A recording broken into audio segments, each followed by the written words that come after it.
Yes, right. Nkulamusiza akonyo mukwano gwange najja sinzo bango otuuliriza webale kwekuumira ku Yugi Update TV era nga nkutegeeza nti nno okola kyamaanyi nnyo okwekuumira ku mayengo gano. Mbakulisaayo nnyo yonna gye mubadde mu mikwano gyange abali eyo abali emitala w'amayanja abali mu diaspora nammwe mbalamusizaako nnyo okwetooloola eggwanga lyonna.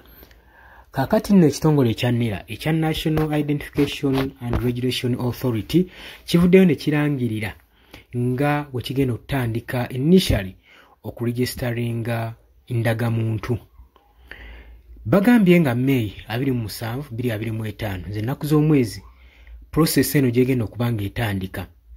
Jjukira nti nno luli baavayo ne balangirira ne bagamba nga bataddewo enkyukakyuka ku national ID zino nga bataddewo ebintu eby'enjawulo nga bagitadde ku digital line endagamuntu eno ng'esobola okubeera nga ekeberebwa mu ngeri eri digital.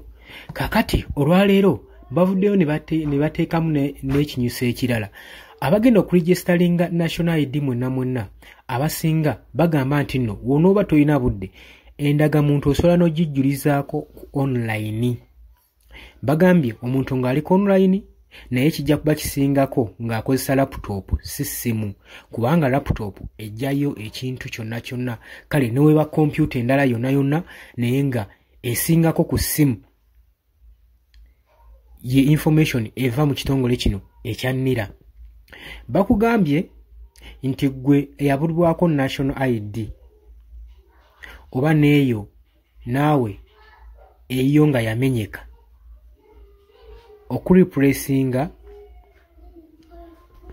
gwe yalubulwako national ID naawe ayagala okukola replacement emitwalo 5 gye bakukyajinga ku ndagamuntu wabula gwe ayina kyoyagala okukyusaamu mu ndagamuntu ng'olina kyenji yonna gyoyagala okukolamu bagambye emitwalo 2. Wabula mmwe abajja okuregistaringa online bajja bawa kibandiise reference number gy'olina okusubmitingayo eri ku kitongole ekya NIRA okusobola okulaba nga process yo eyandagamuntu gwe yajjuza nga naawe esobola okuba nga egenda mu maaso.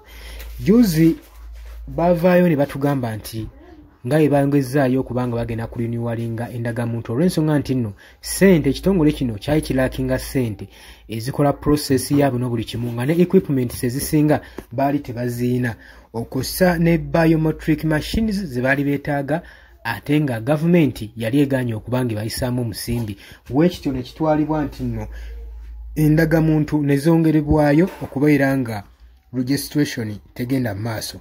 Wabula bagambye nti gwe akola obukozi obupya aregistaringa oburegistarinze obupya endagamuntu naawe agenda mu maaso n'okurenewalinga process yeemu era naawe osobola okujjuza online n'ogenda ku process eyo.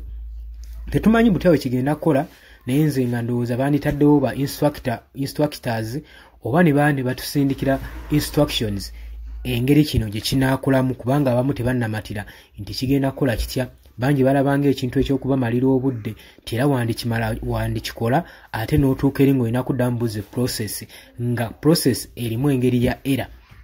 Oli ku Yugi Update TV kusinza obanga otuuliriza abali mu diaspora mbalamusizaako nnyo nammwe abali mu miriraano wano mu Kenya nammwe mbalamusizaako nnyo.